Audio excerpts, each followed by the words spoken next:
오직 성령으로 충만한 우리 모두의 삶이 되시기를 축복을 드립니다. 제가 오직 그러면 여러분들이 성령이라고 대답을 하시면 됩니다. 나가실 때도 제가 인사를 하죠. 오직 그러면 악수하시면서 성령 그러면서 나가시면 됩니다. 새가족 분들과 신입생 분들이 잘 해주고 계십니다.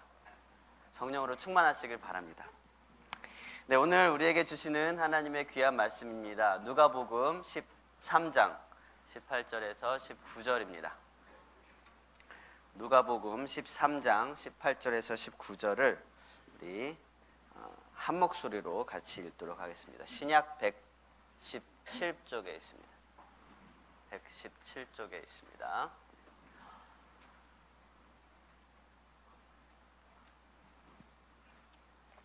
우리 한 목소리로 같이 읽습니다. 시작. 그러므로 예수께서 이르시되 하나님의 나라가 무엇과 같을까? 내가 무엇으로 비교할까? 마치 사람이 자기 채소밭에 갖다 심은 겨자씨 하나를 같으니 자라 나무가 되어 공중의 새들이 그 가지에 깃들였느니라. 아멘. 네, 중간고사 기간이죠. 아직 이제 시작하죠. 한 다음 주 정도부터 시작하는데 할 공부가 많은데도 불구하고 여러분이 함께 예배하며 또 영성으로 승리하게 되어서 정말 감사를 드리고 하나님께서 기뻐하실 줄로 믿습니다. 이번 주 중에 중간고사 있으신 분들 있으세요? 이번 주 중에 시험 있으신 분들? 네. 플러스 10점씩 더 올라가기를 축복합니다. 얼마 전에 젊은이 교회 통장이 이제 다 제 이름으로 돼 있어가지고 통장을 다 썼어요. 그래서 새로 발급을 받으려고 은행을 갔습니다. 번호표를 뽑고 좀 기다리고 나니까 띵동 하고 창구에서 제 번호가 나왔어요.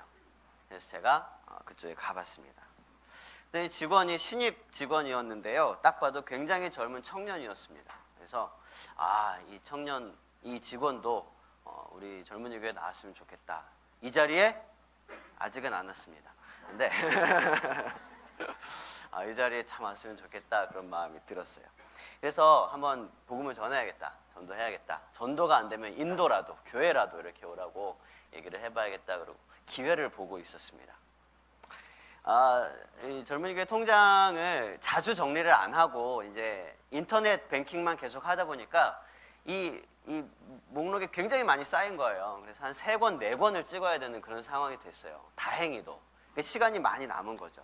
딱 넣어주니까 그때부터 직직직직직직 하면서 계속 통장에 그 프린트가 되기 시작했습니다.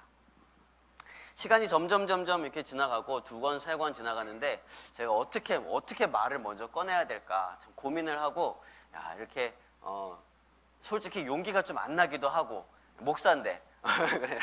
그래서 어떻게 해야 될까? 또 은행이 너무 조용하고 그랬습니다. 참 그럴 때는 제가 목사지만 어떻게 이 복음을 전해야 될까를 참 고민을 하기도 해요. 그래서 일단 상식적으로 또 여러 전도 이 무슨 프로그램 같은 데서 보면 먼저 칭찬을 하라 그러잖아요. 그래서 칭찬을 먼저 해야겠다. 그래서 생각을 해보니까 딱 보니 신입 직원이라 그랬잖아요. 창구에 보면 그 직원들 자기의 그런 어떤 사진이랑 이름이 이렇게 딱 세워져 있죠.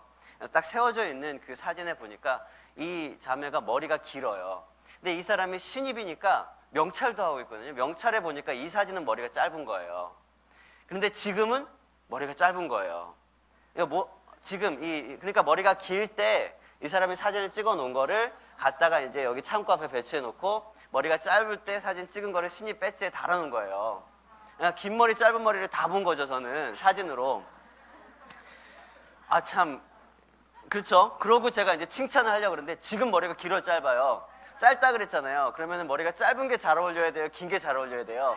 짧은 게 잘 어울려야 되죠. 그래서 저도 생각 많이 했어요. 생각 나름대로.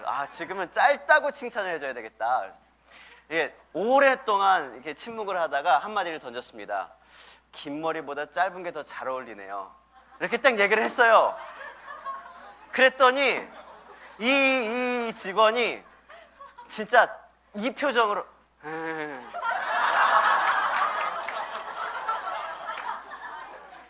제가 아차 싶었던 거죠. 이 분위기 아시죠? 이 웃음의 의미가 뭐냐면, 또 추근덕거리는 아재가 나타났구나. 제가 생각해보니까 딱 그 그림인 거예요. 그래서 이거 아닌데 이거 아닌데 나 전도하려고 그런 건데. 그때부터 막 얼굴이 막 화끈거리고, 그 순간에 은행이 정적이 되면서 그 안에 창구 너머에 있는 모든 직원들이 나를 바라보는 것 같고, 내 뒤에 있는 모든 기다리는 손님들이 나를 다 쳐다보고 뒤통수가 막 따가워가지고 막 그런 상황이 됐습니다. 이제 어떡하지? 이제 여기서 전도를 하는 것도 되게 우스워지는 거고, 안 하면 되게 이상한 그냥 추근덕거리는 아재가 되고 마는 거예요. 그래서 제가 막 다리에 힘이 풀려가지고, 내가 생각한 그림이 아닌데, 여러분 제가 그렇지 않은 사람인 거 아시잖아요, 여러분. 그죠? 저 안 그래요. 굉장히 스마트하고 핸섬한 그런 사람이란 말이에요. 깔끔해요. 제가 그런 농담 잘 안 하거든요. 근데 이 어떡하지? 분명히 내 이름이 저 김태환 젊은이 교회라는 통장이 계속 인지되고 있는데, 그래서 결국은 에라 모르겠다. 내가 그래도 이상한 그런 아재가 되느니 차라리 이상한 교회 다니는 사람, 이 차라리 낫겠다 싶어가지고 얘기를 했죠. 교회 안 다니시면 여기 가까운 그 교회라도 나가보시고, 여기 젊은이 교회라도 한번 나가보세요. 어딘지도 안 가르쳐주고 그냥 이게 내가 뭐라 그러는지도 모르. 젊은이 교회라도 한번 나가보세요. 그랬더니 직원이요, 아까 그 웃음을 하고 또 웃는 거예요. 저는 그 웃음을 보면서 막 그 직원이 머릿속으로 무슨 생각을 하는지가 막 들리는 거예요. 까마득하면서, 야, 정말 전도라는 게 이렇게 힘들고, 또 때로는 정말 칭찬하지 않고 그냥 복음만 전하는 게 훨씬 낫겠다, 그런 생각도 들면서, 정말 전도가 이렇게 삶 속에서 전도를 한다는 게 정말 쉽지 않은 일이구나, 이런 생각을 좀 하게 됐습니다. 여러분, 목사인 저도 이렇게 전도하는 게 이렇게 힘들더라고요. 복음을 예수님에 대해 전하는 것도 아니고, 교회 한번 나와보세요 라고 얘기하는 것도 이런 굉장히 막 기막힌 스토리들이 있더라고요. 그러니까 여러분, 남들 다 잘하는데 왜 나만 이렇게 전도를 못하지? 그런 생각 안 하셔도 돼요. 다 잘 못해요. 다 두려워하고 뭔가 이렇게 용기가 많이 안 나는 것 같습니다. 여러분, 그런데 오늘 말씀을 준비하면서 저는 우리가 조금 더 지혜롭게, 또 조금 더 담대하게 이 복음을 전할 수 있게 됐으면 좋겠다, 그런 마음이 좀 들었습니다. 우리가 전하는 복음이 듣는 그들에게 꼭 필요하다는 사실을 우리가 인식하고 있으면요, 그리고 우리가 전하는 그 복음이 얼마나 큰 능력을 가지고 그 사람의 일생을 변화시킬 수 있는 그런 힘이 있는지를 우리가 잘 기억을 하고 있으면요, 우리의 전도는 더욱더 지혜로워질 것이고, 또 우리는 더욱더 담대하게 복음을 전할 수가 있게 될 것입니다. 여러분, 오늘 말씀을 통해서 우리가 전하는 겨자씨만한 이 복음이 얼마나 큰 능력이 있는지, 얼마나 가치 있고 얼마나 위대한 것인지를 깨닫고 복음을 전하는 삶을 살게 되는 그런 저와 여러분이 되시기를 축복을 드립니다. 오늘 말씀은요, 우리가 너무나 잘 아는 말씀이에요. 하나님의 나라 비유 중에서 예수님께서 친히 고민하신 그런 흔적이 역력하죠. 하나님의 나라를 어디에다 비교할까? 무엇으로 비교할까? 혼잣말로 막 그렇게 얘기를 하신 것까지 다 기록이 되어 있습니다. 그러다가 이렇게 가장 적절한 그런 비유를 딱 나타내신 것 중에 하나인데요. 우리 오늘 본문을 다시 한 번만 좀 읽어보도록 할까요? 여러분의 성경책으로 18절과 19절 읽어봅시다. 시작.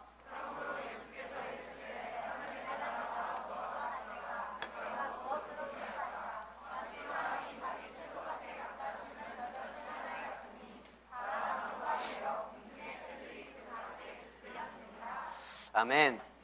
예수님께서는요, 천국 비유 몇 가지를 통해서 복음의 위대한 가치와 또 전도를 하는 동기, 또 전도의 방법들까지도 직접적으로 혹은 간접적으로 그렇게 가르쳐 주셨습니다.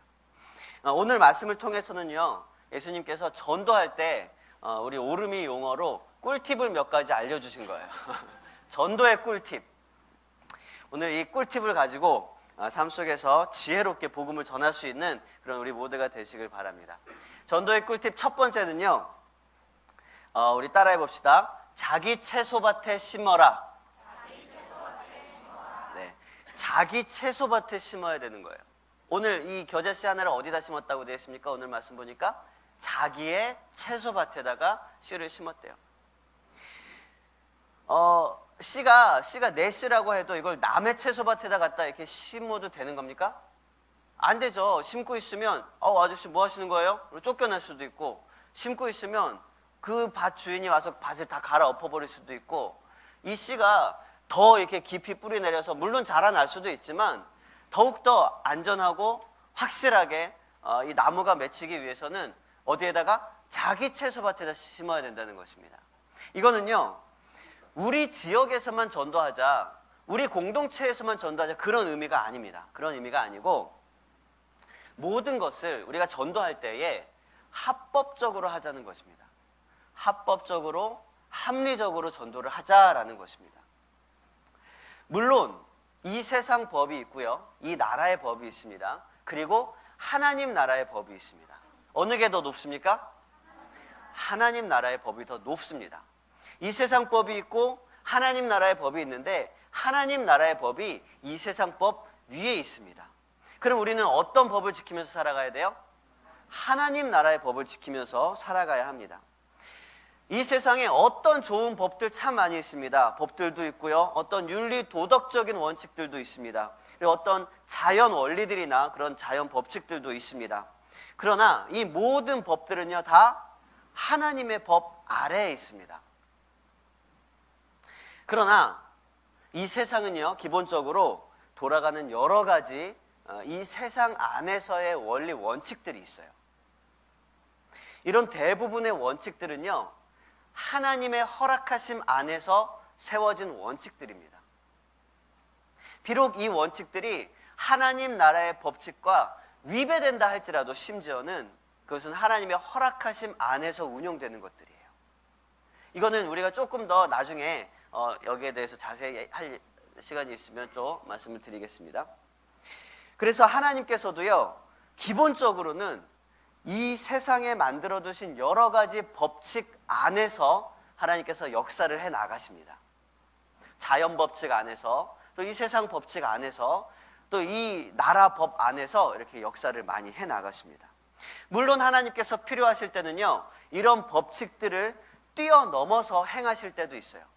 그럴 때 우리는 우와 신기하다, 우와 기적이다 라고 얘기를 하죠.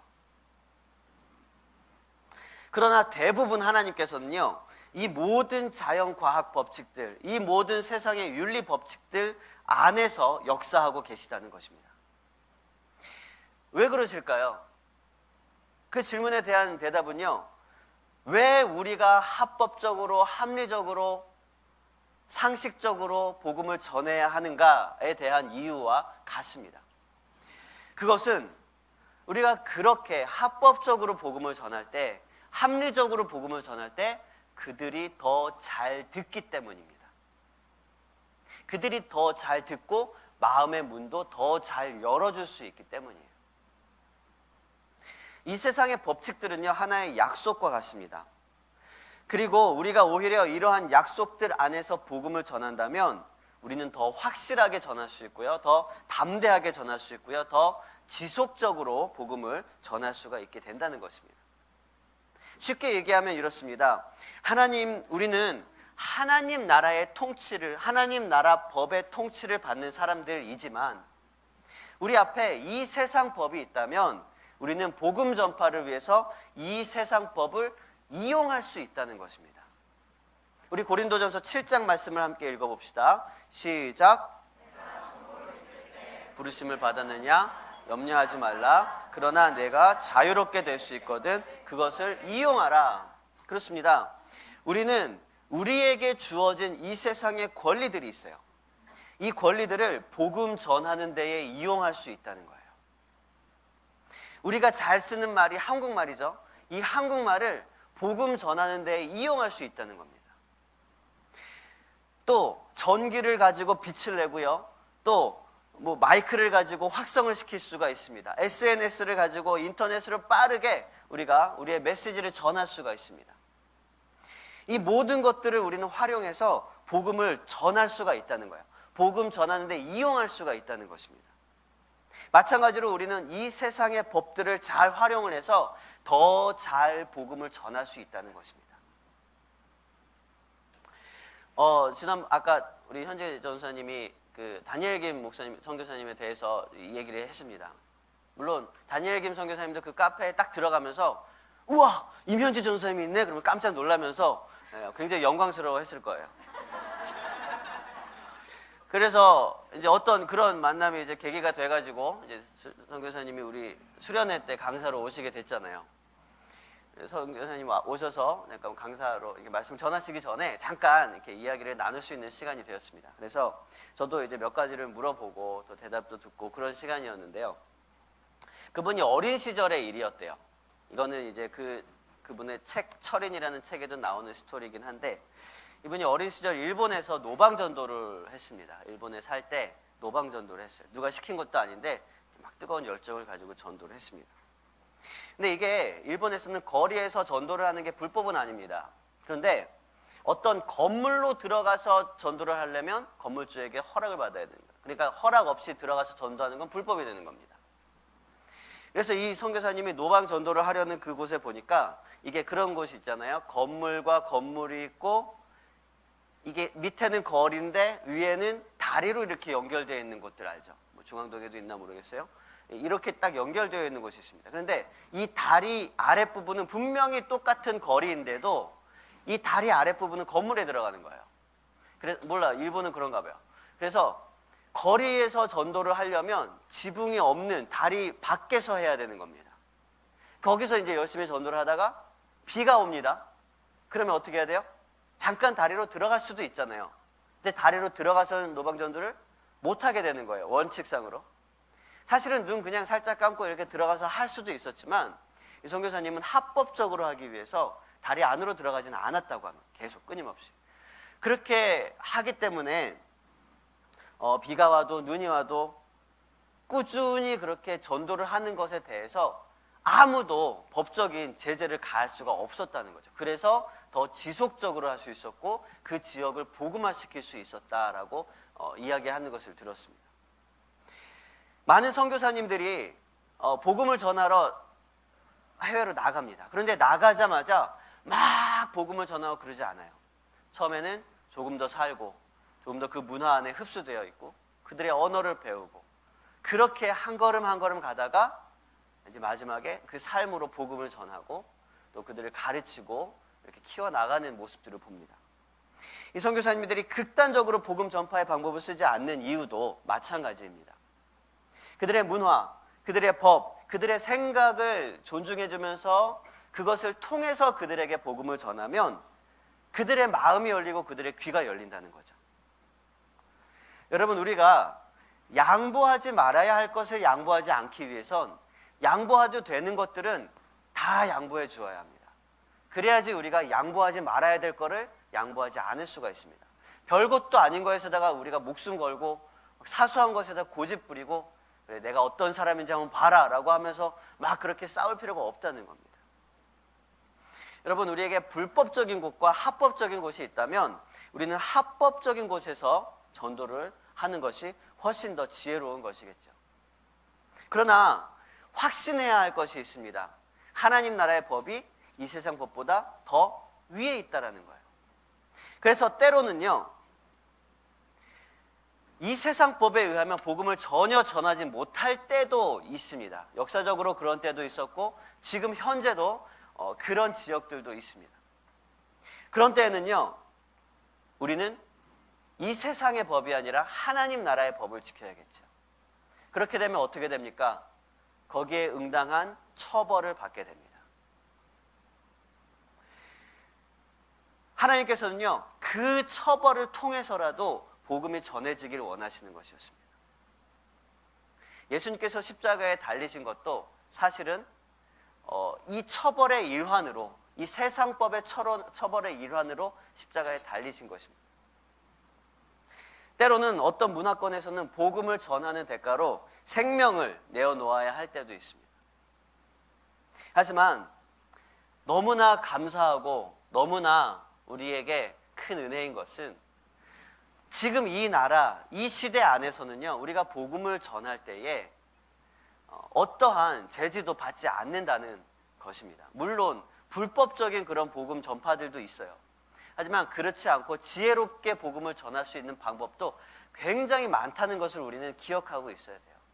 그래서 조금 더 장기적으로, 조금 더 확실하고 담대하게 복음을 전할 수 있기 위해서는 합법적인 그런 복음들을 전해야 하는 것이 더욱더 지혜로울 것이라는 것입니다. 여러분, 씨앗을 뿌리기 위해서 우리의 채소밭을 조금 더 확장하고 또 그 채소밭에다가 건강하게 복음의 씨앗을 뿌려서 그 나무가 잘 일구어 나갈 수 있도록, 잘 보살필 수 있도록 하고 또 풍성한 열매를 하나님께 올려드릴 수 있는 저 여러분이 되시기를 축복을 드립니다. 두 번째 전도의 꿀팁이 있습니다. 우리 따라해 봅시다. 겨자씨의 능력을 확신하라. 그렇습니다. 이 겨자씨의 능력을 확신해야 됩니다. 이게 무슨 말이냐면, 농부가 겨자씨를 자기 밭에다 겨자씨를 뿌리는 것은요, 이 씨를 심으면 나온다라는 그런 확신이 있기 때문이에요. 우리 따라해 봅시다. 심으면 나온다. 심으면 나와요. 이게 확신이 있으니까 심는 거예요.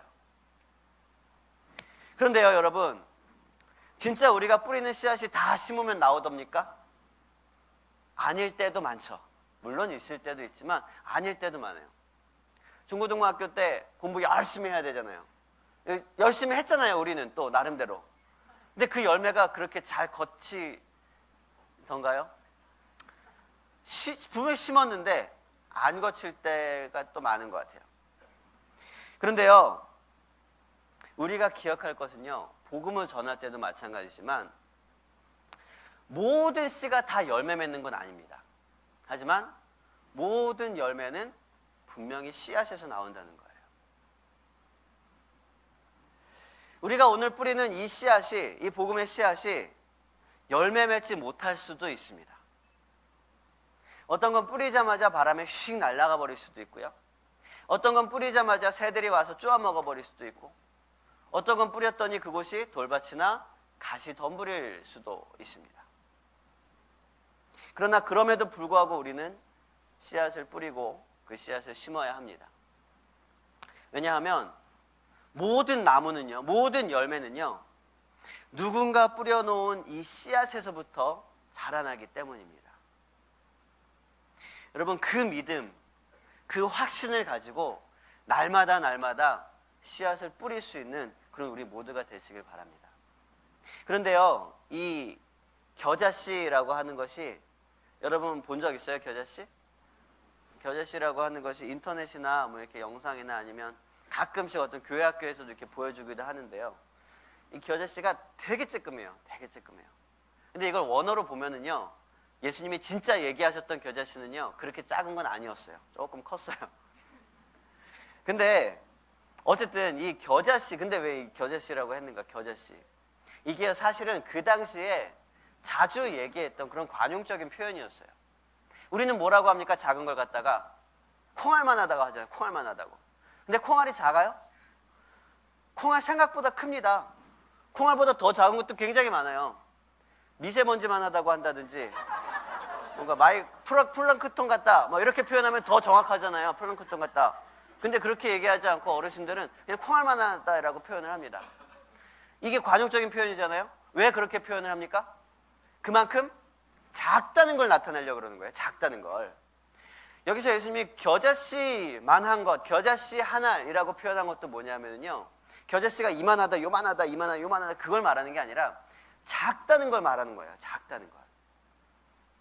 왜 이 작은 것에다가 이렇게 강조를 하는 것이었을까요, 예수님이? 작은 것.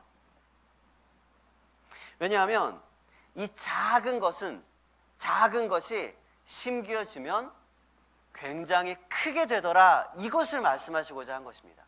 작은 것이 심겨져서 크게 되더라, 이게 여기서 얘기했던 비유의 핵심 포인트예요. 어떻게 그 작은 씨앗에서 그 어마어마하게 큰 나무가 자라나게 될 것인가? 사실 이 겨자씨에서 나온 겨자나무도요, 이게 정말 생물학적으로 보면 그렇게 크진 않아요. 그런데 그래도 새들이 날라와서 앉을 수는 있거든요. 어쨌든 이 작은 것에서 이렇게 큰 것이 어떻게 생길 수 있을까? 어떻게 생길 수 있겠습니까? 채소밭이 좋아서 그랬겠습니까? 아니면 그 씨를 뿌리는 사람이 정성껏 그렇게 심어서 그랬겠습니까? 아니면 날씨가 좋아서 그랬겠습니까? 모든 것이 사실은 영향은 있겠죠. 하지만 가장 중요한 것은 그 씨에는 무엇이 있습니까? 생명이 있기 때문입니다. 그 씨에는 생명이 있기 때문이에요. 생명이 있으면 아무리 작아도 어마어마하게 큰 열매를 나타낸다는 것입니다. 이걸 말씀하시고자 하는 거였어요. 여러분, 크기가 중요한 게 아닙니다. 크기가 중요한 게 아니에요. 그 안에 생명이 있느냐, 그것이 중요한 겁니다. 우리의 삶의 크기가, 우리의 삶의 질이, 우리의 삶의 영향력이 크고 작은 게 문제가 아닙니다. 그 안에 생명이 있느냐가 중요한 것입니다.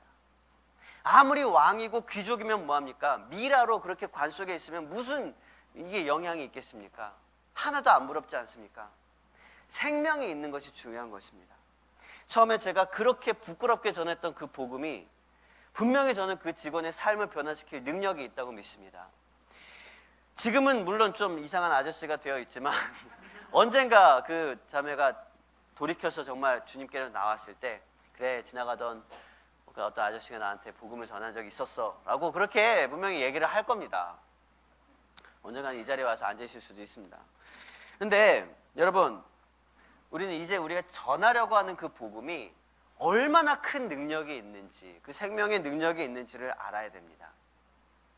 그 생명력, 그 충만하고 그 풍요로운 것을 우리가 안다면은요, 그리고 우리가 전하고자 하는 그 사람에게도 이 복음이 반드시 필요하다는 것을 우리가 안다면요, 우리는 좀 더 담대하고 좀 더 진실되게 이 복음을 전할 수가 있게 될 것입니다. 여러분, 복음은 한 사람의 일생을 변화시키고 한 가문의 역사를 변화시키며 또 한 나라를, 한 민족을 변화시켜 나갑니다. 복음의 능력을 확신하고 복음의 씨앗을 뿌릴 수 있는 그런 저와 여러분이 되시기를 축복을 드립니다. 세 번째로 전도의 꿀팁은요, 우리 따라해 봅시다. 복음의 통로가 되라. 복음의 통로가 돼야 되는 거예요. 통로. 우리는 수도꼭지도 아니고 욕조도 아닙니다. 우리는 호수예요. 호수. 우리가 수도꼭지가 될 수도 없고요, 우리가 욕조가 되어서도 안 됩니다. 복음의 시작도 아니고요, 복음의 종착역이 되어서도 안 된다는 겁니다. 하나님께 받은 복음의 기쁨, 그 복음의 충만함, 그 복음의 풍요로운 그 은혜와 축복들을 많은 이들에게 나누고 베풀 수 있는 통로가 되어야 한다는 것입니다. 이 작은 씨앗에서 자라난 나무는요, 나중에 크게 이렇게 자라나서 가지가 이렇게 넓어져서 공중에 나는 새들이 와서 그 가지에 깃들인다라고 예수님이 말씀을 하셨습니다. 여러분, 얼마나 풍요롭겠습니까? 이 씨앗이 생명력 없이 그냥 씨앗 하나만 있었으면 이 새들 중에 뭐 한 마리가 날라와서 그냥 탁 쪼아 먹어버리면 끝날 수도 있는 그런 씨앗입니다.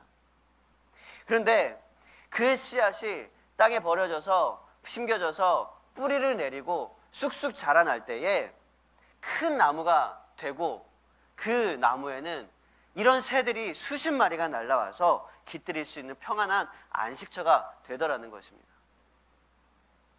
여러분, 이 새가 무엇이겠습니까? 새. 신천지에서는 이 새를 성령이라고 합니다. 성령. 그래서 성경에 나오는 모든 새를 다 성령이라고 그러는 모양이에요. 그래서 나무에 새가 날아온다는 건 사람한테 성령이 이렇게 깃들인다, 이렇게 표현을 합니다. 말이 나와서 오랜만에 신천지 조심하시기 바랍니다. 오랜만에 또 말씀을 드리네요. 신천지를 조심하라는 거는 여러분, 설문조사를 하지 말라는 얘기입니다. 설문조사를 통해서 많은 사람들이 신천지에 빠집니다. 왜냐하면 설문조사 마지막에 나오는 이름과 전화번호 때문에. 그러니까 아무것도 안 보고요, 위에 무슨 내용인지 아무것도 안 보고 이름과 전화번호를 적습니다.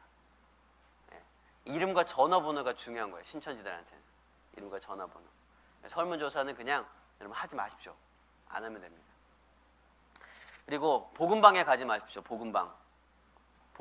우리는 복음으로 살아가는 사람이지만 복음방에 가지 마십시오. 복음방이 뭐냐 하면은 카페나 아니면 어떤 동아리 방이나 아니면 어떤 그런 어떤 제한된 공간 속에서 두세 사람이 주의 말씀을 묵상하기 위해 모이는 곳이 복음방입니다. 참 건전하고 성경적인 건데 이 신천지가 그렇게 복음방을 통해서 사람들을 모집을 하거든요. 그곳에 가면 분명히 우연찮게 선교사님이나 목사님이나 우연찮게 어떤 전도사님이나 어떤 선배, 영적 멘토들이 올 겁니다. 우연찮게 만날 겁니다. 신천지입니다. 전혀 그럴 것 같지 않았던 우리 학교 선배 동아리가 동아리 선배가 동아리 선배가 우리 과 선배가 심지어는 뭐 CCC나 IBF나 뭐 예수전도단이나 우리가 인증되어 있는 그런 선교 단체에서 있는 그런 선배들이라 할지라도 그들이 일부러 그런 데 들어가거든요. 그래서 거기서 하는 성경 공부가 아니라 야 우리 내가 또 다른 성경 공부 하나 해줄게 이런 식으로 이렇게 딱 연결을 시켜준다든지 말씀을 묵상하자 큐티 모임을 하자 아무튼지 간에 뭔가 이렇게 막 성경 공부를 시키려고 그러면 교회 밖에서 성경 공부 안 하면 돼요. 교회 밖에선 성경을 피지도 말라고 하기는 좀 그렇고 성경 공부를 하지 않습니다. 심지어 그들은요 이렇게까지 얘기합니다. 우리는 신천지가 아닌데 요즘 신천지가 너무나 극성이라서 목사님한테 얘기하면 신천지로 오해받을 수도 있으니까 목사님한테 얘기하지 마세요. 들은 사람들 있어요? 혹시 이런 이야기들? 신천지에 여러분들 함께 하고 있는 겁니다. 이렇게까지 얘기를 해요. 그러니까 여러분 어떤 뭔가 이렇게 하지 마세요. 하여튼 만나지 말고 아무도 그냥 혼자 공부 열심히 하십시오. 그냥 학교 공부 열심히 하십시오. 여러분이 잘 모르거나 성경적으로 궁금한 게 있으면 언제든지 주부에 제 전화번호 있으니까 저한테 연락을 하시면 제가 최대한 열심히 알려드리고 제가 모르는 건 제가 공부해서라도 그렇게 알려드릴 테니까 여러분 우리 교회 안에도 저는 제 생각에 우리 200명의 우리 청년들 모두 사랑하고 너무나 아끼지만 이 안에도 신천지 한 5명은 있을 거라고 생각을 합니다. 왜냐하면 그들이 생각하기에 우리 젊은이 교회는 꼭 들어와야 하는 곳이거든요. 들어와서 정보를 빼내고 있을 거고 여기서도 이제 뭔가 알게 모르게 그 안에서 부정적인 이야기들을 퍼뜨리고 있을 것이며 또 뭔가 여러분들에게 이제 좋은 목사님과 좋은 선교사님을 소개시켜주기 위해서 이렇게 눈을 뜨고 있을 겁니다. 셀 안에서라든지 아니면 팀 안에서라든지 심지어 셀 리더나 팀장이라 할지라도 심지어 우리 전도사님들이라 할지라도 성경 공부를 다른 곳에서 하자 이렇게 얘기를 한 것이 목사님과 이야기가 안 된 것이라면 여러분들 분명히 잘 분별을 하시고 뛰쳐나오시길 바랍니다. 이만큼 중요한 거라서 제가 좀 시간을 들여서 얘기를 했습니다. 어쨌든 이 신천지에서 처음 복음방 공부를 딱 시작하면요 거기는 비유풀이부터 하는데 거기는 뭐라고 하냐면 비유를 풀면서 새는 성령 이렇게 얘기를 합니다. 나무는 사람. 그래서 새가 나무에 들어오는 건 성령이 사람 안에 이렇게 거하게 되었다. 뭐 이런 식으로 이야기를 합니다. 여러분 이 새를 보면서 성령이라고 하시는 분들은 좀 이렇게 조심하시길 바랍니다. 그러면 여기서 나오는 이 새는 과연 무엇일까? 성령이 아니면 무엇일까? 이 새는요 새입니다. 이 새는요 원어로 페테이노이라고 하는 단어거든요. 이 원어 사전에서 이렇게 이 새를 단어로 찾아보잖아요. 그럼 뭐라고 되어 있는지 아세요? 날아다니는 동물. 날아다니는 동물. 날아다니는 동물이 날아와서 가지에 앉았다. 이렇게 되어 있어요. 이거 어렵습니까? 이 나무가 겨자씨로 심은 나무가 자라면 무슨 나무가 돼요? 겨자나무가 되잖아요. 그 나무에 새가 와서 앉는 게 뭐 이렇게 이상한 건 아니잖아요. 이겁니다. 이게 비유입니다. 그래서 이 비유에 나오는 모든 단어와 모든 표현들을 다 의미를 부여하다 보면 이게 이단으로 가는 거예요. 그러니까 이렇게 모든 비유에 나오는 나무는 뭐고 이파리는 뭐고 무슨 뿌리는 뭐고 밭은 뭐고 새는 뭐고 여기에 대해서 다 의미를 부여하기 시작하면요 이게 이단으로 가요. 그렇게 보는 것이 아니라 비유는요 이 비유를 말씀하시고자 하는 핵심 포인트가 뭐냐, 예수님께서 이걸 말씀하시고자 하는 의도가 뭐냐, 그거를 보고 나가야죠.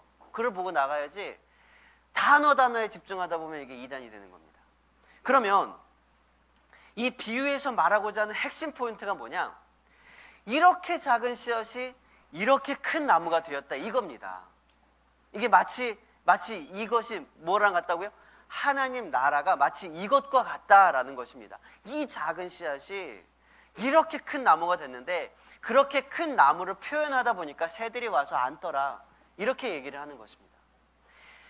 이 나무가 심기고 자라는데 아무런 상관도 없었고 아무런 영향력도 미치지 않았던 새들이, 전혀 상관없는 새들이 날라와서 편안한 안식처 삼았더라 라는 거예요. 그러니까 우리가 복음을 통해서 이 복음이 우리의 삶 속에서 자라나고 열매를 맺으면 나와 상관없었던 수많은 사람들이 정말 평안한 그런 선한 영향력을 받더라. 복음에 충만하고 풍요하고 그런 은혜들을 같이 누리게 되더라. 하나님 나라의 소망을 동일하게 또 이렇게 품게 되더라. 나를 통해서 복음이 또 흘러나가더라. 이걸 얘기를 하고 있는 것입니다. 우리는요, 복음을 통해서 다른 모든 사람들에게 선한 영향력을 미쳐야 합니다. 선한 통로가 되어야 되는 거예요. 여러분, 복음의 풍요함, 또 복음의 기쁨, 그 복음의 은혜를 누리고 그것을 유통시킬 수 있는 그런 거룩한 통로가 되시기를 주님의 이름으로 축복을 드립니다. 말씀을 정리하겠습니다. 이제 2주 후면 사품대회입니다. 사품대회, 사명을 품는 사품대회. 이번 사품대회는요, 아까 전도사님이 광고하셨듯이 우리가 새 가족을 초청하면 인도자 그리고 새 가족, 나무에 깃들이는 새가 새 가족이든가요? 그럴 수도 있겠네요. 어쨌든 인도자, 새 가족, 그리고 한두 명의 셀원들입니다. 더 많아지면 안 돼요. 1명 내지 2명, 한 2-3명 정도까지, 한두 명 정도가 좋을 것 같아요. 그래서 한 4명 정도가 모여서 아까 이야기했던 그런 간단한 미션들, 그 미션의 목적은 뭐냐면 교회를 간단히 이렇게 소개를 하는 겁니다. 그 미션 부담스럽다 그러면 안 하셔도 돼요. 중요한 건 뭐냐면 인도자 외에도 같이 밥 먹은 사람이 있으면 되는 거예요. 새 가족들이 우리 교회 와서 예배를 드리고 나서 인도자 말고도 인사할 수 있는 사람이 한두 명만 더 생기면 되는 겁니다. 그게 이번 사품대회의 목적이에요. 그러니까 여러분들이 그래서 우리 생각하기로는 어떻게 하면 새 가족들이 와서 부담 없이 예배를 드리고 어떻게 하면 부담 없이 이렇게 잘 교회 문턱을 넘어올 수 있을까 고민하다가, 그래, 예배 드리고 밥 먹고 가면 되잖아, 그런 마음들이 들었어요. 그래서 이렇게 좀 이렇게 생각을 한 것이 괜찮은 방법인 것 같더라고요. 그래서 이번에는 여러분, 평소에 전도하려고 했던 분들 와서 예배 드리고 밥 먹자, 우리 예배 끝나면 밥 먹자, 이렇게 얘기를 하셔도 좋고요. 네가 반드시 와야지만 식사비가 지원된다, 이렇게 얘기하셔도 돼요. 뭐 친한 친구들이 있다면 그렇게 얘기하셔도 좋겠죠. 하여튼 여러분, 여러 가지 지혜 있는 그런 아이디어로 함께 예배에 와서 이곳에서 복음을 듣고 이곳에서 또 하나님께 영광을 돌릴 수 있고, 그렇게 또 많은 친구들 모시고 오시길 바랍니다. 그래서 그 거룩한 복음의 씨앗, 그 능력의 씨앗을 그들의 마음밭 깊숙이 심을 수 있게 되기를 바랍니다. 여러분, 복음에는 능력이 있습니다. 복음에는 생명이 있습니다. 그 복음을 누리고 또 그 복음을 전할 수 있는 그런 저와 여러분이 되시기를 주님의 이름으로 축원을 드립니다. 우리 함께 찬양하고 기도하겠습니다. 우리가 복음 전하는 것이 우리의 사명입니다. 우리가